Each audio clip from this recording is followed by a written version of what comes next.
Good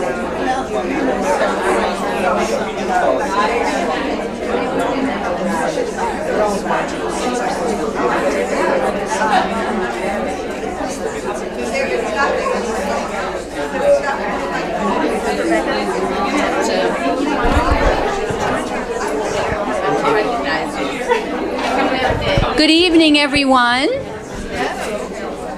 I'm Kate Markert. I'm Executive Director here at Hillwood Estate Museum and Gardens, and it's always a great pleasure to see everyone so excited for our speaker. You know the first thing I'm going to say. Turn off your phones or anything else that makes noise. So we will continue exploring perfume and seduction tonight. And I'm sure you all know it's on view in the Dacha through June 9th. So I hope by now you've had a chance to really see how beautifully it highlights Hillwood's collection and is enhanced by this absolutely sensational collection of the private objects coming from Givaudan, which is the Swiss manufacturer of fragrances, flavors, and cosmetic ingredients. There aren't perfumes called Givaudan, but you'll hear all about that. And this is the very first time that this collection has been shown in North America, so we're very excited to have it here. Wilfred Zeisler making an entrance? Yes. As sad as we will be to see these exquisite objects returned, I am very excited to look ahead to this summer. In June, we're going to open a marvelous exhibition that's called Mid-Century Master, the Photography of Alfred Eisenstadt. And he, of course, was the photographer behind more than 90 Life magazine covers. And of course, he worked very closely with Marjorie Post in the 1950s and 60s. So as a little nod to Eisenstadt's primary medium, the exhibition will open on June 4th with a black and white gala. He did most of his photographs in black and white, although of course Marjorie was in color. It's going to be an absolutely stunning evening, and I hope that many of you will join us for that very first look at the show. We'll have member days the 5th, 6th, and 7th, and I know that most of you in this room are in fact members, and you might want to consider upgrading to contributor, because then you would be able to join Megan Martinelli, who is our curator for the curator's reception the evening of Thursday, June 6th. She'll be lecturing. So that will kick off a great many fun summer programs, and then on Friday, June 14th, we celebrate mid-century pop culture with an outdoor screening of always delightful Bye Bye Birdie, which is our Divas Outdoors. If you've not come to Divas Outdoors, you really owe yourself to come. I'll leave it at that. It's a fabulous evening. And of course, you've heard me talking about the documentaries at dinner time that we're going to have all this summer, where you can come and have dinner in the cafe and then see a documentary film on about a photographer. And all of that is on our website. So I hope you'll have a look at that and then sign up for them. So I think it's going to be a fabulous summer at Hillwood, and I hope we're going to be seeing a lot of you during the summer. So it's now my pleasure to introduce tonight's speaker. Since 1986, Martine Uzan has served as the communications manager for fragrances and flavors at Givaudan. She's responsible for the 18th century collection Les Flacons de la Séduction. She studied English and American literature and civilization at the University of Paris, Nanterre, and holds a master's in French and in German. Tonight, in English, Martine will help us experience the lightness and luxury of historic fragrances, not only by discussing their creation and historic use, but by sharing fragrances with us. So I know all of you have noticed that little packet that was on your seat waiting for you. We will be distributing 5 different fragrances throughout the evening that are on scent strips. So if you want to save any or all of them, you put each strip in a different glassine bag that's in your packet. And if there are strips that you don't wish to save, you can always dispose of them. There's trash cans in the lobby. And Martine will be happy to answer questions during the book signing immediately after the program. So please join me in welcoming Martine Uzan.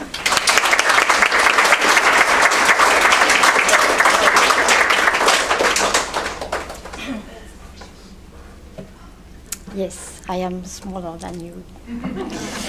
Okay, so first of all, I want to thank you a lot, Kate, Wilfried, Rebecca, and Linda, for welcoming to me and the collection of Givaudan in the museum. It was a fantastic opportunity for me to present this collection for the first time in the United States. My conference will be in two parts. One part, I will speak about the context of the perfumery side in the 18th century, and the second part will be around the collection itself. So, first of all, I would like to explain, in fact, how I was given this gift from heaven, I will say, when I arrived in Givaudan some 30 years ago to work as a communication manager. The collection, in fact, was never shown to the public before. And it was only kept in the offices of a general manager. And when I arrived, in fact, a new general manager was arriving 2 years ago, and he has decided with his wife, because his wife was working in Wildenstein Gallery, to take this opportunity to show this incredible collection to the public. So he began by the beginning. That means he asked to Christie's to make the quotation, then the expertise. Then after he asked to a lady, a specialist in the 18th century, to write a book. And then after, he made the conception of display and trucks to travel. And I arrived just at this moment when we did the first exhibitions in Lausanne, in Switzerland, in the Museum of l'Hermitage, and then in Paris, in the Museum of Marmottan. And then Mrs. Berthoud and Mr. Berthoud, the general manager, say to me, "Now it's yours." And since then, since 30 years, I have traveled all around the world, in US, in Brazil, in Japan twice, in France, of course, and in Switzerland, because Givaudan is the first company, Swiss, in the industry of perfume and flavors. So it was for me a great adventure, and every time I'm coming to a new museum, and I was saying to you, it is a new family for me and a new experience to have a new scenography. And thank you so much to have such a beautiful exhibition here. So the collection, in fact, has this collection of 18th century of about 120 items, but there are also some engravings, and I will show some in the presentation. There are also some scientific books of the 18th century, and there are also some other 20th, beginning of 20th bottles of Cristal, of Baccarat, of Guerlain, and so on. So all these items are presented in the exhibition of Hillwood. And now I will begin. I will begin with the history of perfume. So if we go first to the beginning. Perfume is coming from the Latin perfumum. That means through smoke.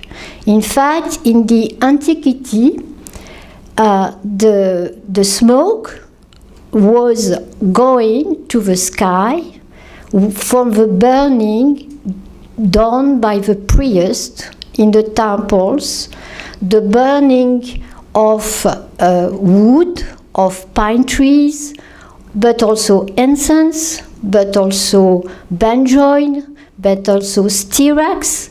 And so it was supposed, with the smoke, to go to the divinities and to have back their kindness.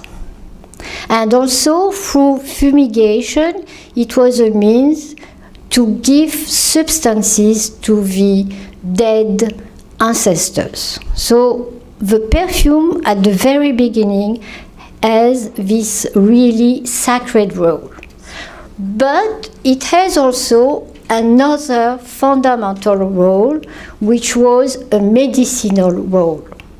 And if we take the example of one of the most famous old perfume, it was the kifi from the Egyptians, 16th centuries before Jesus Christ.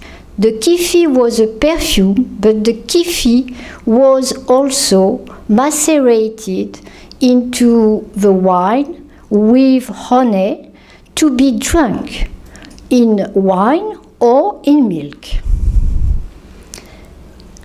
At this period, during centuries and centuries, the perfume were either essential oils or either creams or either powders. So it needs to have different kind of containers. Here we have something coming, a container coming from Egypt in stone. This one is in silver, this one is in glass, and you have here a piece we call the inro coming from Japan, used by the samurai. Inside you have compartments, and it was used for opium, it was used for cream, but it was used also for aromatic flowers. And I suppose that if you like the modern perfumes, you can recognize the opium bottle, which was launched in 1977 by Yves Saint Laurent, and Pierre Dinant, the designer of this bottle, was very inspired, of course, by this bottle. One thing which is also very important in the progression of the knowledge of a perfume is this engraving, which is very famous, coming from the 17th century. This is really the first time we see what the perfumer is doing and what the perfumer is selling. We can see that we have, we can see that we have soap, that we have waters, scented waters, that we have pomade, that we have also the rouge for the makeup, and we have even here a perfume burner. In the 17th century, people did not wash themselves. They were afraid of water. And so they perfumed a lot with very heavy, musky scents. We know that Louis XIV, has washed himself only once in his life. And so the toilette was what we say the dry toilette. Something very important, you can imagine at this period, everything was stinking. Everything has a bad smell. And everybody was afraid to have also disease. And this is why this object was so important in the 17th century, because they thought that having the pomander either in the hands or either as a pendant or either at the belt, as a necklace also, they will be prevented from disease, because inside it was a kind of repelling of disease, because inside you have a lot of musky, very heavy animalic, like neroli, like musk, like civet, like castoreum.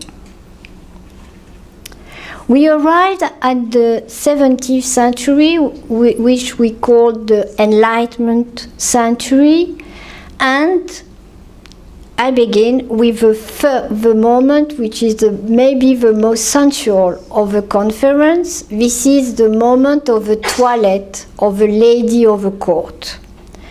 You have to think about now we are in a complete different atmosphere, because people like again to wash themselves.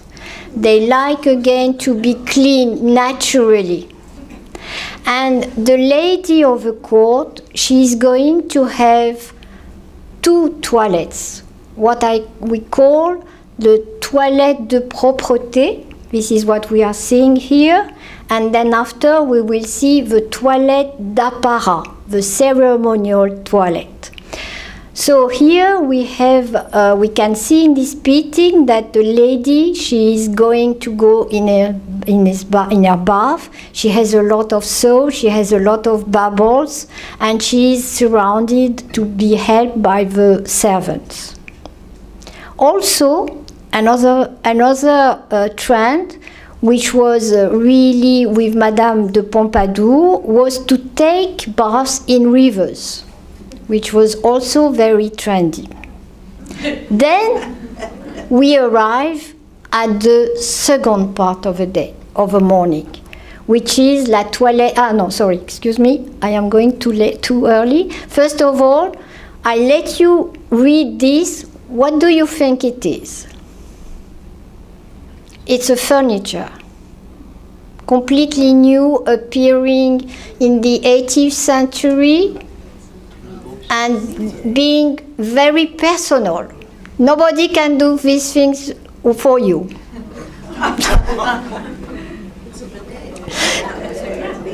Yeah, this is the bidet. This is the bidet, and we can see here an engraving from Louis de Boyer, and we can really imagine when this furniture came for the first time. I'm sure that everybody asked what it is. So, we arrived the second part of the morning, which is when the lady is going to make a kind of performance in her bedroom. Of course, at this moment, at this period, after 10 o'clock in the morning, it was inappropriate to meet the husband, the official husband in the bedroom, but the lover, yes. So, she begins by herself to put only the petticoat and the corset. And now she's going to put the crinoline gown, and she's going to finish her official toilette. Here we see in this engraving, which belongs to the collection, the lady is making her, she's making her manicure, and she's surrounded by a lot of people. It could be the friends. She's going to gossip about the party of the previous night. There are the merchants of ribbons, merchants of lacets, of fabrics. It will be also the abbé. The abbé has also a makeup, and he has also patches on his face. And of course the lover, because the lover is very important in this century. In front of everybody,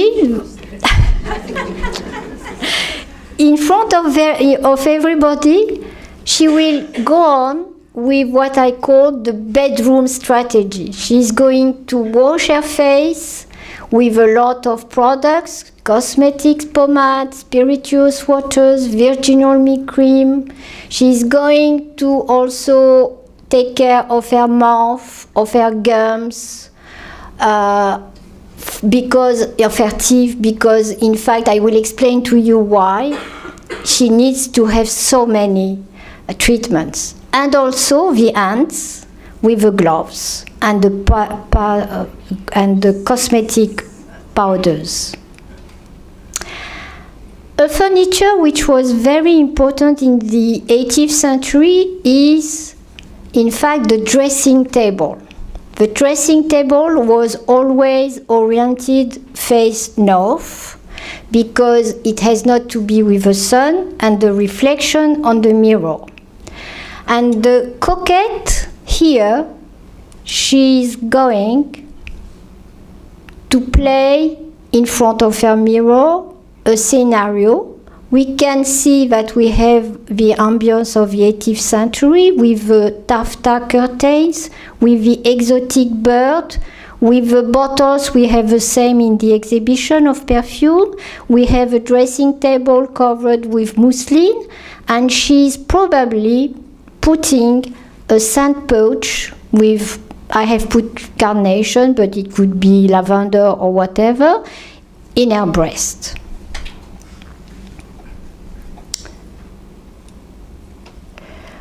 Another thing now is we are going to make the makeup. So we have Madame de Pompadour, and I have put on this side a picture of a movie called Ridicule, a very good Frenchy movie I recommend to you because it describes really well the 18th century. It is a perfection for me. And we see that the servant is blowing the powder, the white powder, not only on the face, but also on the body. Because the lady, she used to put this powder not only on the face, as I told, but also on the arms and on the neck. And the white powder was very, very harmful because you can see that it was just with cerise, which is a poison. And secondly, after, she's putting the rouge vermillon here to enhance the whiteness of the face. And it was also an incredible poison with sulfur and mercury. It was told that after 30 years, they lost a majority of their teeth, their eyes were swollen, and I will not finish with all what the disease was doing to them. This is really a beautiful piece in the collection with a rouge box in rosewood. We have two mortars here in porcelain, and we have a label with a merchant called Cornuau, the address, Rue Basse-Porte, in Saint-Martin, the district of Paris. And incredible but true, there are still some traces of white powder which are stuck in the porcelain.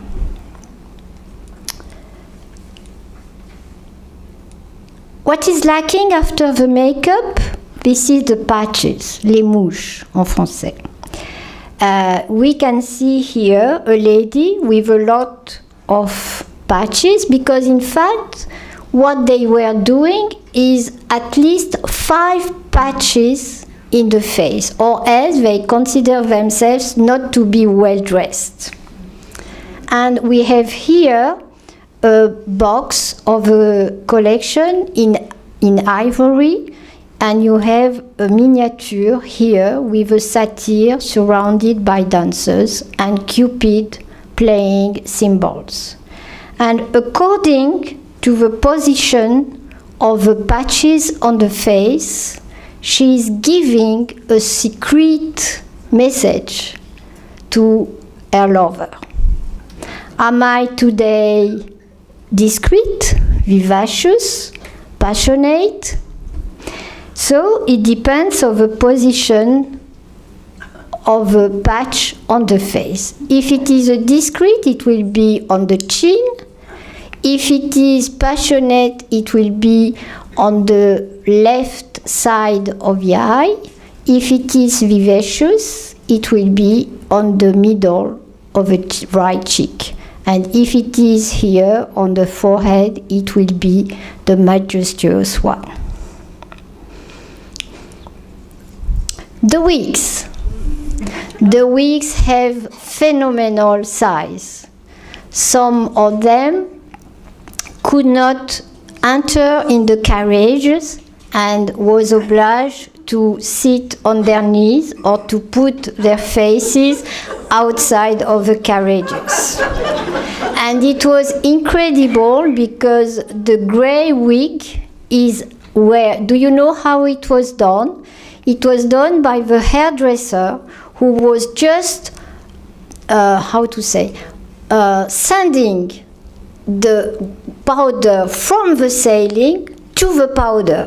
And the people, they need to have a kind of cornet to protect the eyes, or else they will become blind. Only that. I like this slide because for me, this is the 18th century with the fan on one side and the mask on the other side. The fan is perfumed, of course, and with the fan, in fact, you hide yourself, but you show also your temper of the day.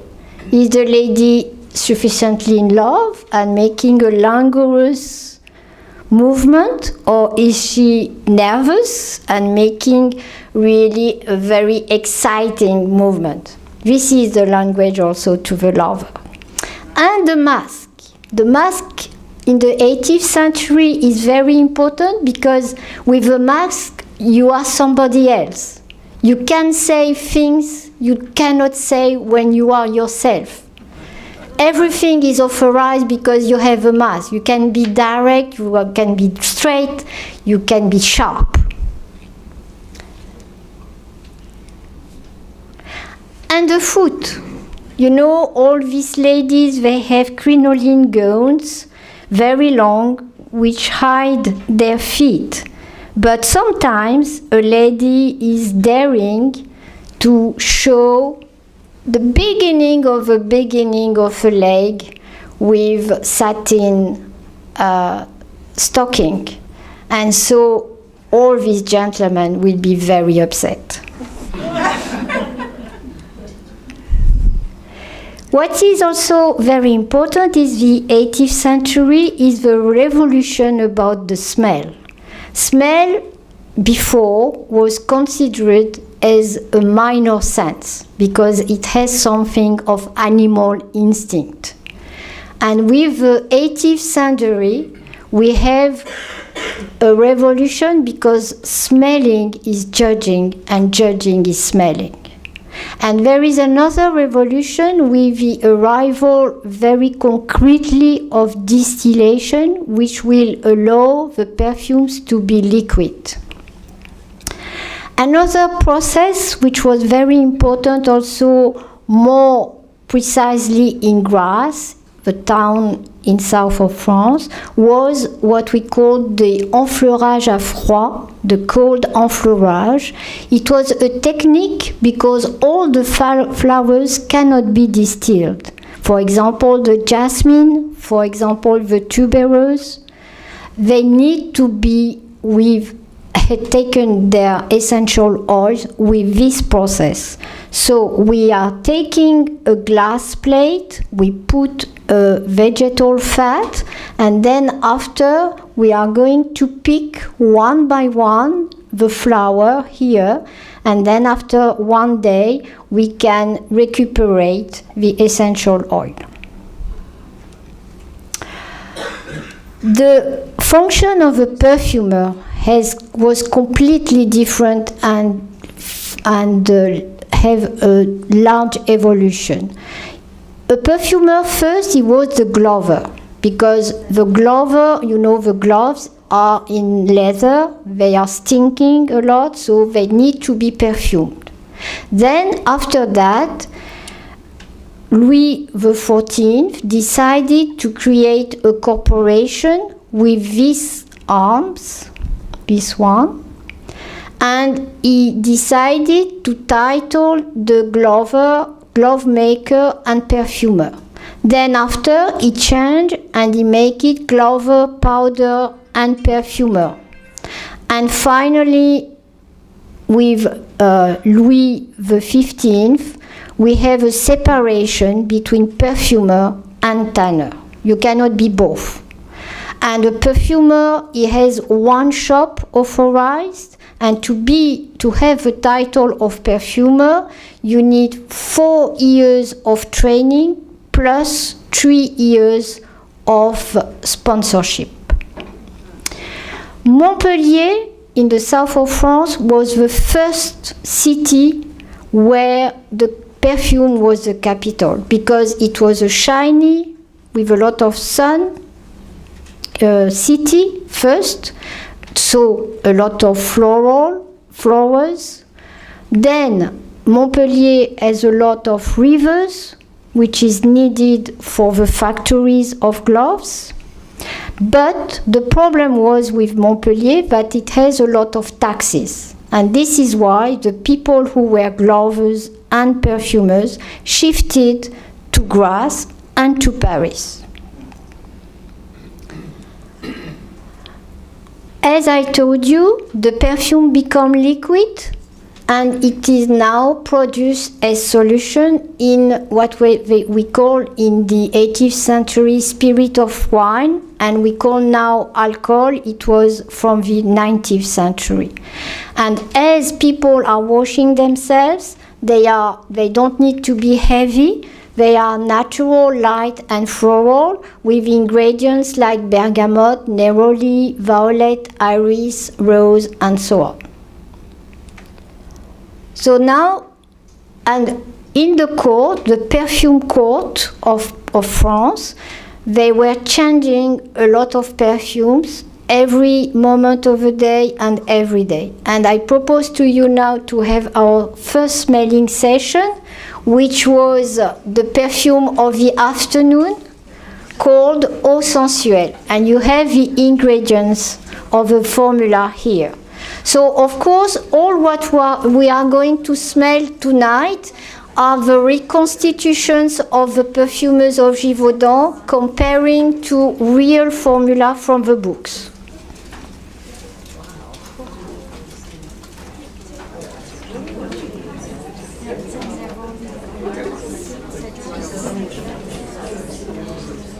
You like it? Ça va, ça va.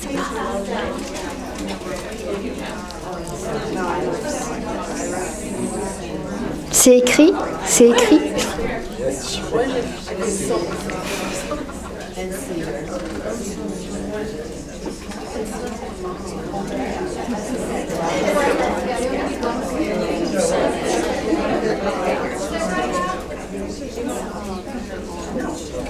Okay, the second one, are you ready?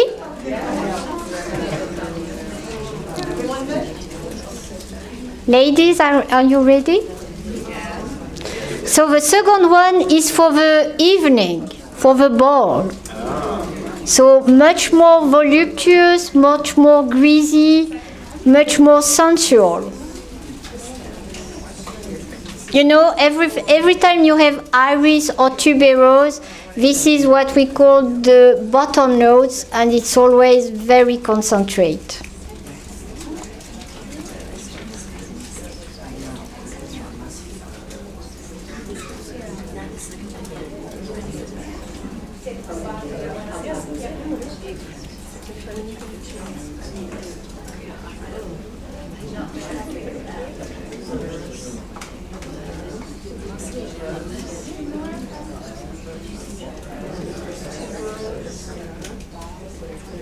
Non, c'est là.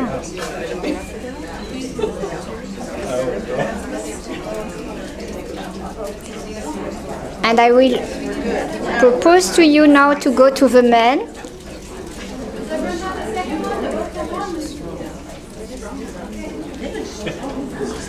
So for the men, it's Eau des Templiers. which I propose to you, and I put just in front, but we will not smell today, the Eau de Cologne, and you can see the difference in the formulation. In Eau des Templiers, you will smell a lot of thyme and a lot of meliss and lavender.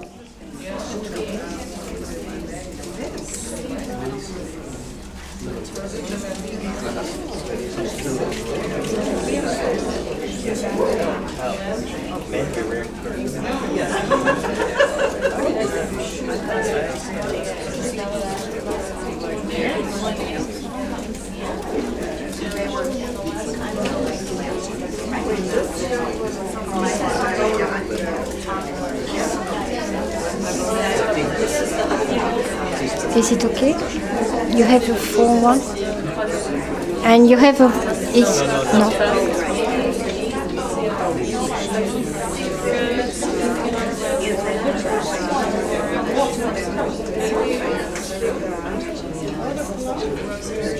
Oh, yeah. It's okay? Now we are going to go to the perfumers and the dynasties of perfumers. I'm sure that you know some names. For example, the Givaudan, created in 1775. They have a beautiful shop in Paris called À la Corbeille de Fleurs. And here you have the top sellers of their boutique.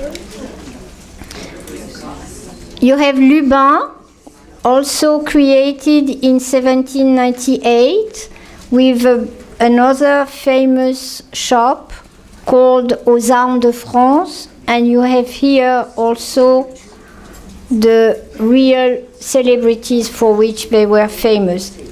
In particular, of course, the Eau de Lubin.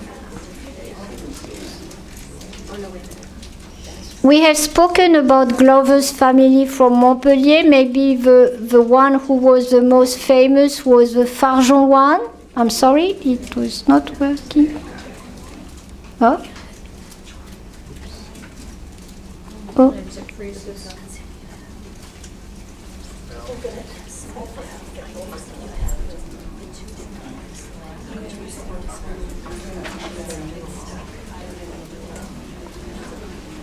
Sorry.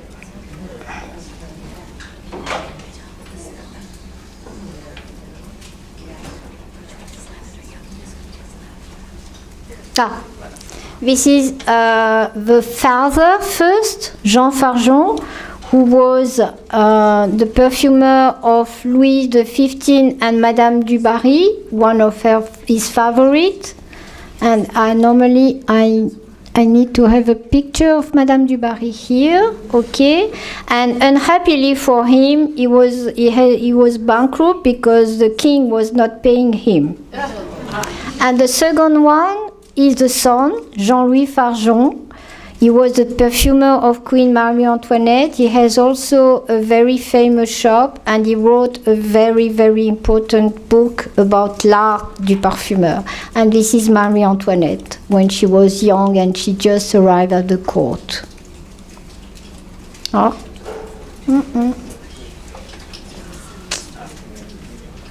Sorry. For a second.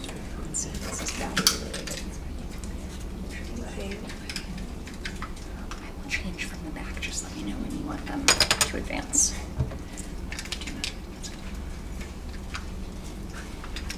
I don't know why that's not going back on.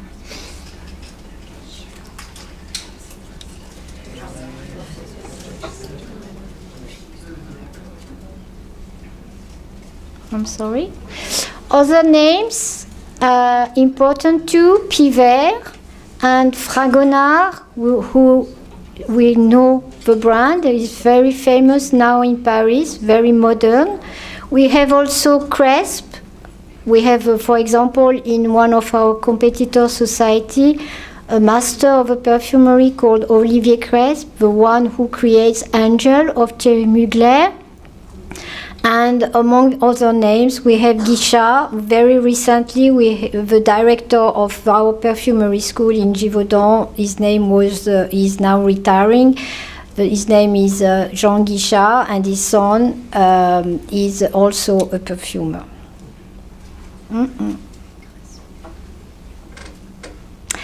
We arrived at a very interesting story in the 18th century about the Eau de Cologne. The Eau de Cologne was at the beginning considered as a medicine because it was formulated by a monk. The real one was formulated by a monk in an abbey and to give drugs to the ill people. But he gave this formula, this monk, to a person called Mr. Feminis, who was an Italian who went to the town of Cologne in Germany. And as Mr. Feminis has no children, he gives the formula to his nephew, Jean-Marie Farina.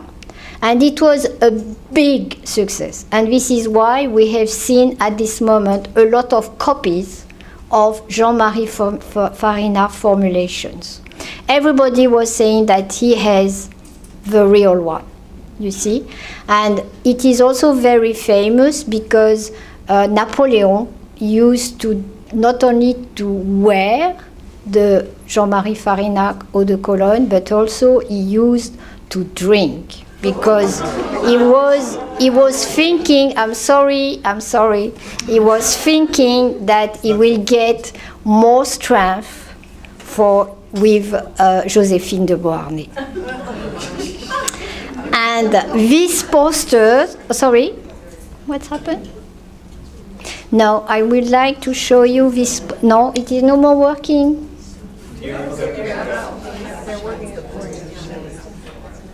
Do you see it? The pointer. I can do from back here. Ah, okay. You can put on the poster, please. Yeah, this one is belonging to the collection, and it is considering to be the first advertisement for a perfume in the world. The second one is coming from the family Mullens, and it is also a formulation of an abbé, a priest.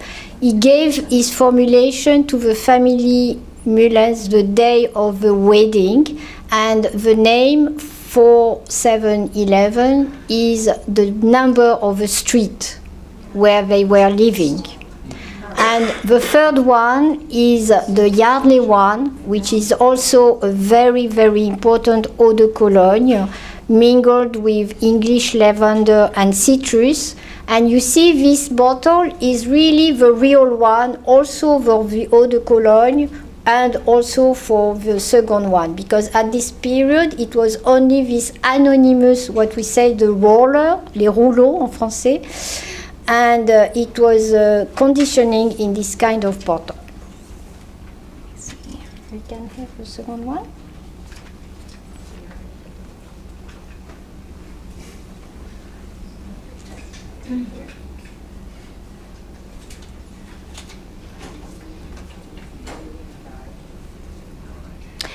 In the 18th century, as I told you, there were a lot of philosophers, a lot of writers, but also a lot of scientific, and they wanted, for the first time, they wanted to share their knowledge with the public.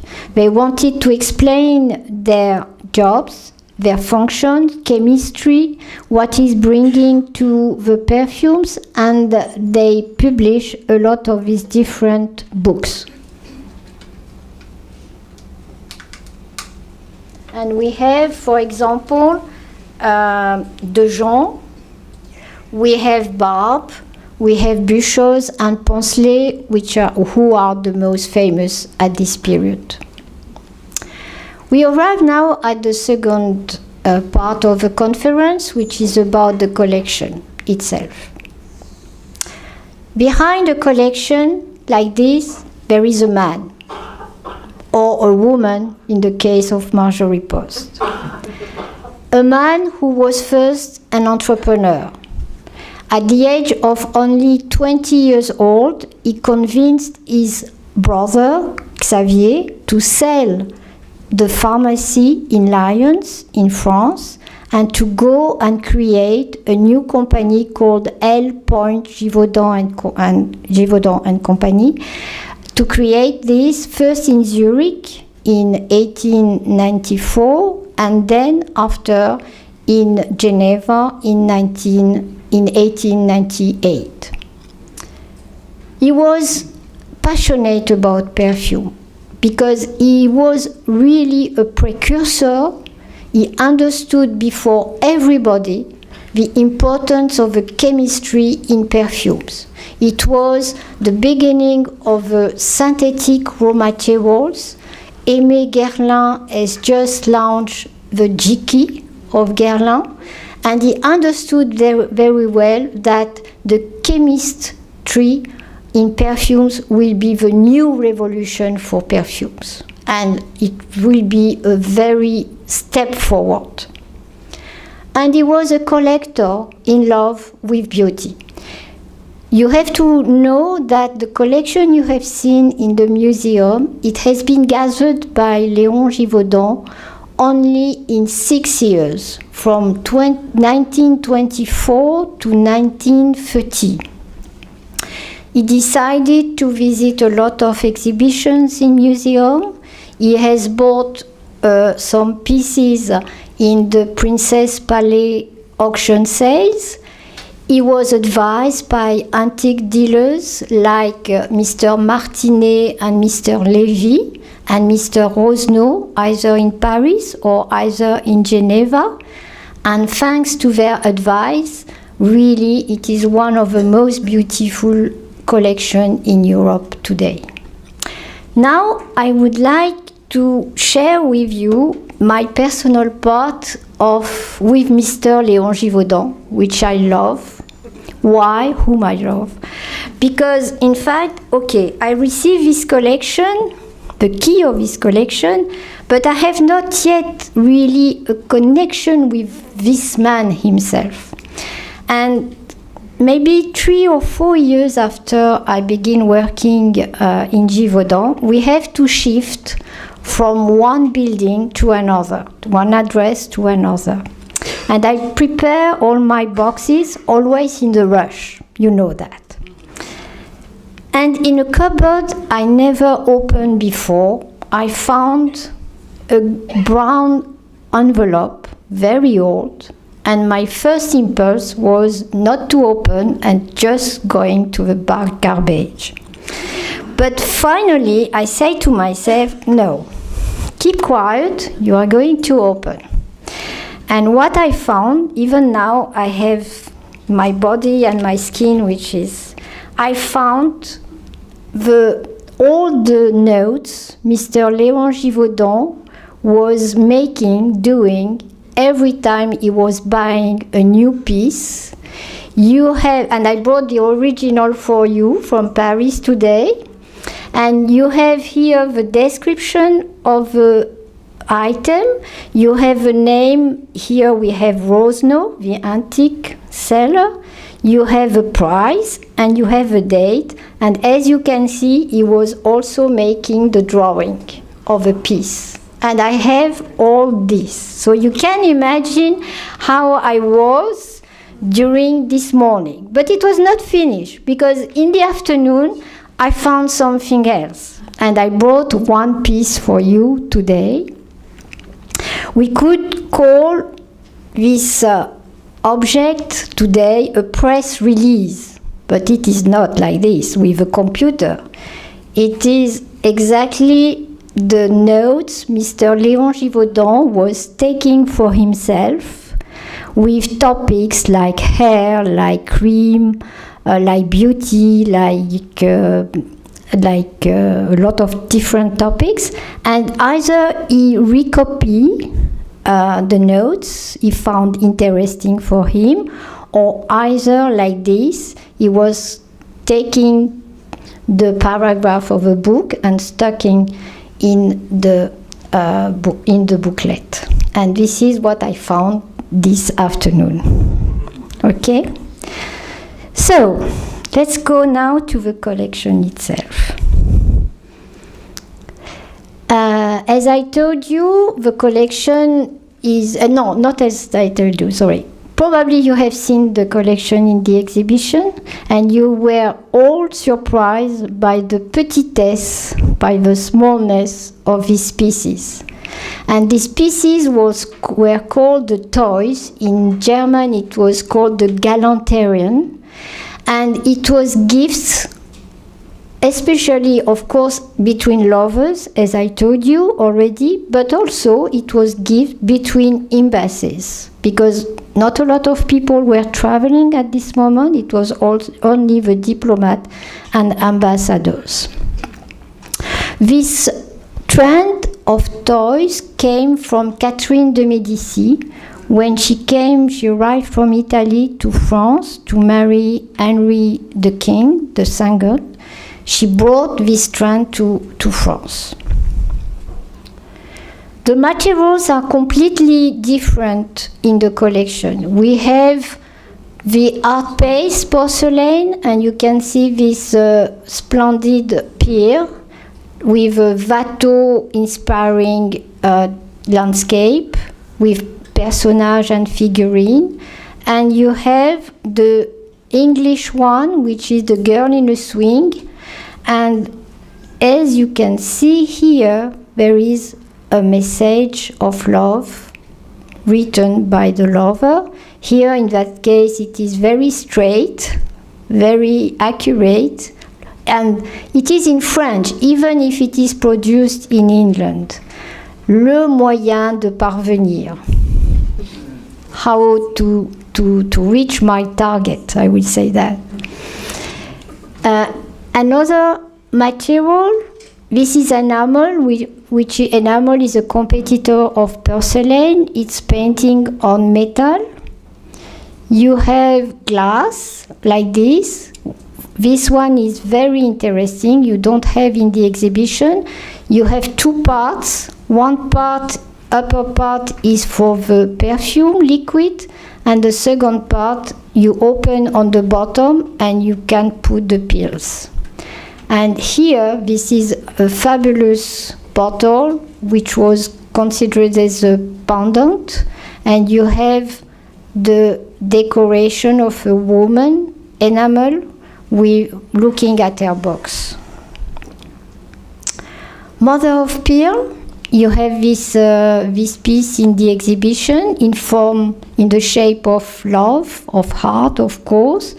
Everything is in gold, in between the mother of pearl. Amber. This is incredible what is written in this bottle. In this bottle we have a kind of scene with a gentleman making a reference to a lady. You have a curtain here as if it is a theater scene, and we have 3 sentences written in Italian. The first one, I will say first in French because it's very beautiful, and then in English. The first one is plaisir des yeux, pleasure for eyes. The second one is l'enfer de l'esprit, hell for spirit. And the third one is purgatoire de la poche, purgatory for the pocket. You have also Wedgwood with jasper ware, and you have chagrin. In French we say Galusha. It was a man called Mr. Galusha who has invented this way of gaining the caskets with the skin of shark painted in green. And the chatelaine are bottles which we could ring on the belt. And here here you can see there are birds, there are dogs, enamel, and you have emeralds here. And here this is a crystal of Bohemia, also with a clip in vermeil, the same for the topper. And you have a very special 19th century landscape, very quiet, very romantic, with 2 figurines, 1 castle and 1 bridge. The pocket necessaire. You remember what we said about the cloth of a lady? She puts the petticoat, and in the petticoat she has a lot of pockets. And she needs to have this kind of object when she's going to the ball, because she needs to re-perfume, she needs to make a new makeup, she needs a lot of things. And this is probably for me, probably 2 of the pieces which are the most beautiful of the collection. You can never more find in auction sales pieces like this. This one is in jasper, green jasper. Inside you have compartments, and you can find a mirror, you can find a spoon, gold of course, bottles of perfume. You have also inside a pencil, and you have, what is it? Do you know? Carnet de bal. This is ivory tablets, and they used to write the number of the dances they book for the men. And here we can find other things. So it is tortoise shell with golden stars and cameo here and here. You have a box for patches, and inside we have also ear tick, tongue scraper, and teeth pick.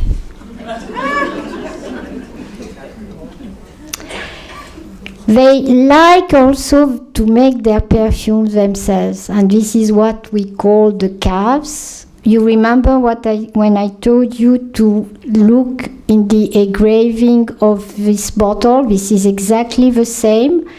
La Capovera material is a kind of estamp, Japanese estamp. We stick the personage on the wood, and then after we are making a lot of layers of a dozen of cobalt or varnish to stabilize the personage.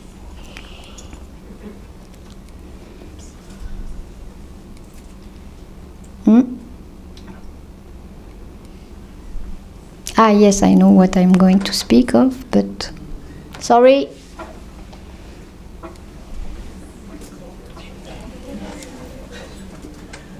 I hope it will be. So now I'm going to show you, wait, one by one, please. Yes, yeah, you can go. The first one.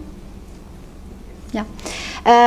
I am going to show you 3 pieces which are not at all in the collection of Givaudan, but I thought it was so important to show you because they were there in the 18th century. First of all, the bergamot box or orangeette, which was produced in grass. Then you have the potpourri vase in porcelain, which was filled with a mixture of plants, herbs, and fragrant bags. And we have one in the exhibition of Marjorie Post.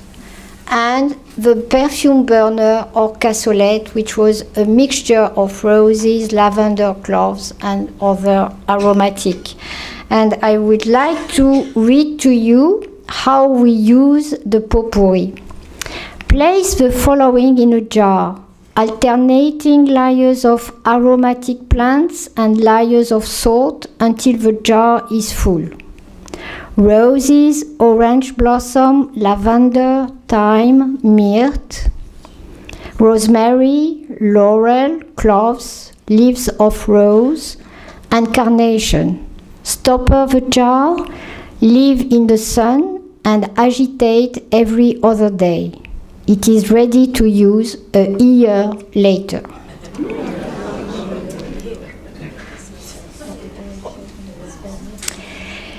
We will almost finish the conference, and we will speak about this trend, or what I would say how to say, a caprice of a coquette, which was the vapors. The vapors, and I am going to make you smell a vinegar, which is going maybe to awake you.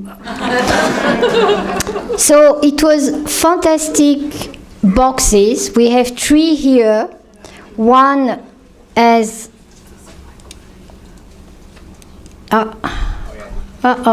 sorry. This one is surrounded by pills, and you have a mother with 2 babies. Here, I'm sorry. Here, this is the Lemon Lake in Geneva, and here, this is a butterfly shape. And inside, you have a golden grid to protect the oxidation from oxidation, and you have a sponge dipped in vinegar. And this lady, every time she is fainted away for different reasons, probably right one was they were very tight in their corset.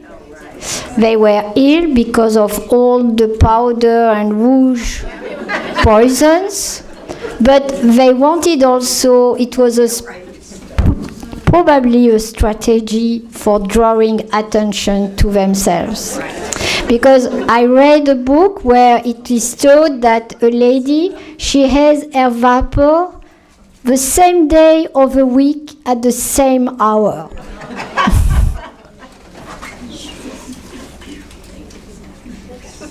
We have another one in the collection which is a bit different in silver, and you can see the Turkish sponge.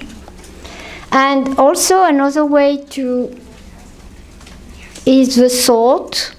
The salt container here is coming from India, and the salt was small crystals of potassium mixed with ammonia. And now, let me know if you are reviving.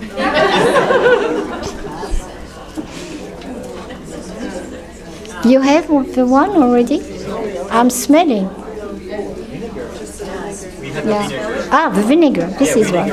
Yeah, and the legend of the 4 thieves. In fact, it was in Marseille during the plague. These 4 thieves, they could steal all the shops. They have not the illness, and when they were trapped, they declared that they were wearing this vinegar.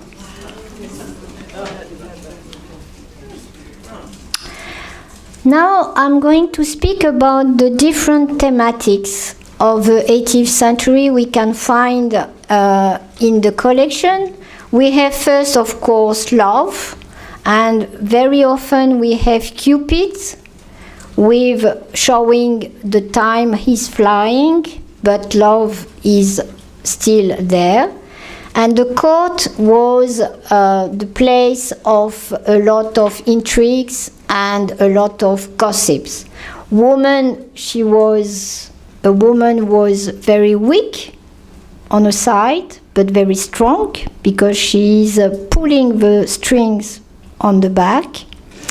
And as I told you already with the mask, we have the example of this plays of Marivaux and also Mozart. For example, in Così fan tutte, they take the role of a servant and vice versa, either for women or either for men. China is also an aspiration, because at this time not a lot of people were traveling, as I told, and so it's a lot of imaginaire. And we have here 3 pieces which are inspired by China.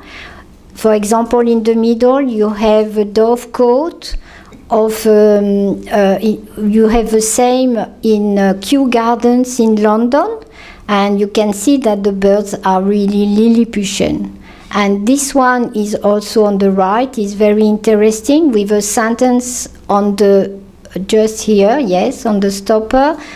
Le temps passe, mais l'amitié reste. Time is flying, but friendship, and friendship in the 18th century means love, but friendship is staying. And also antiquity. This is the period where we find a lot of things in Herculaneum and Pompeii, and this is why it is also an inspiration, and usually it is very peaceful with a lot of columns or a lot of temples. Animals. Animals in 18th century played a very important role. We have either exotic bird or monkey. You remember there are a lot of paintings from Fragonard, from Boucher, where the monkeys are on the shoulders of the ladies. Here, for the monkey, you have a double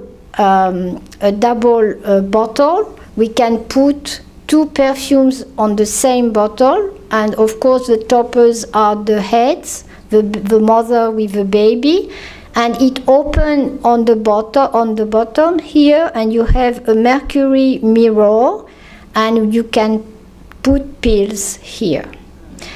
And my favorite is this one. This is a dog. So usually you have a lot of Dalmatian in 18th century. It opens, and you can also on the bottom, and you can also put pills, and it is written on the white porcelain, I am faithful, je suis fidèle, but on golden letters here you have liberty make me faithful.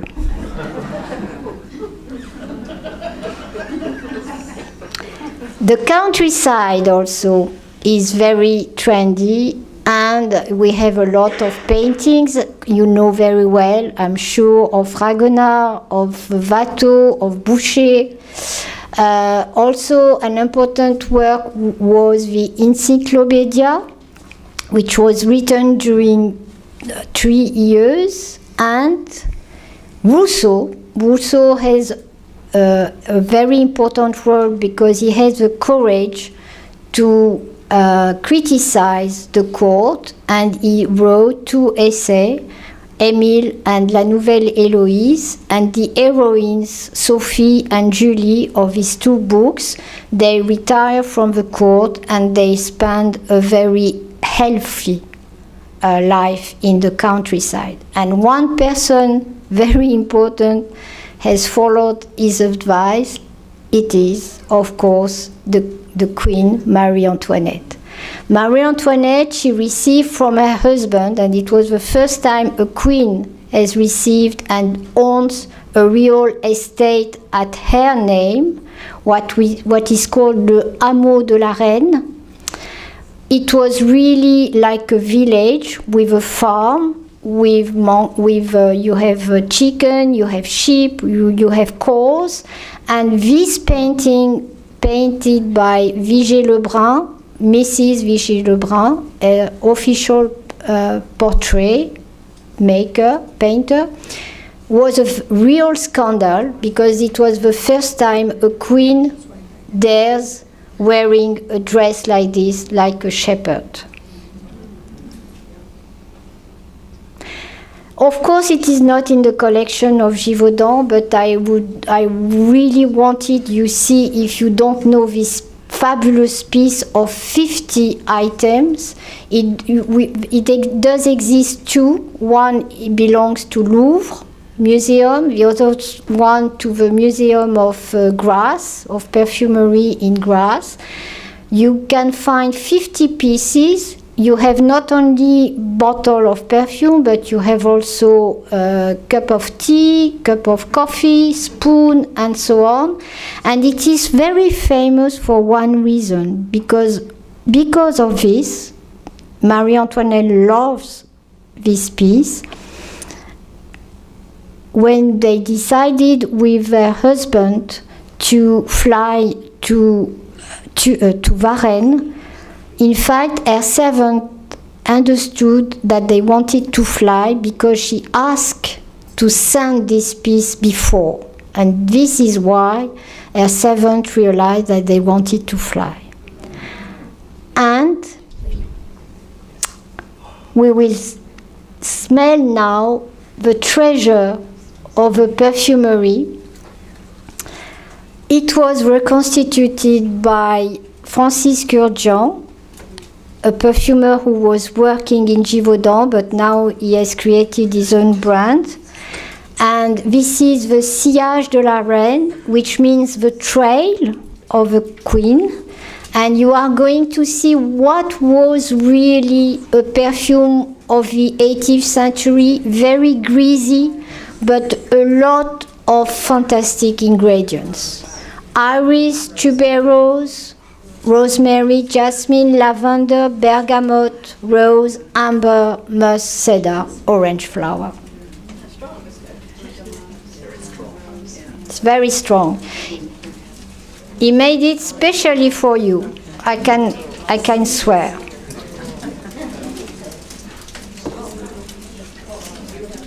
So, I will finish my conference with this quotation of Talleyrand, who was a diplomat, someone who did not know Europe before 1789, does not know the pleasure of living.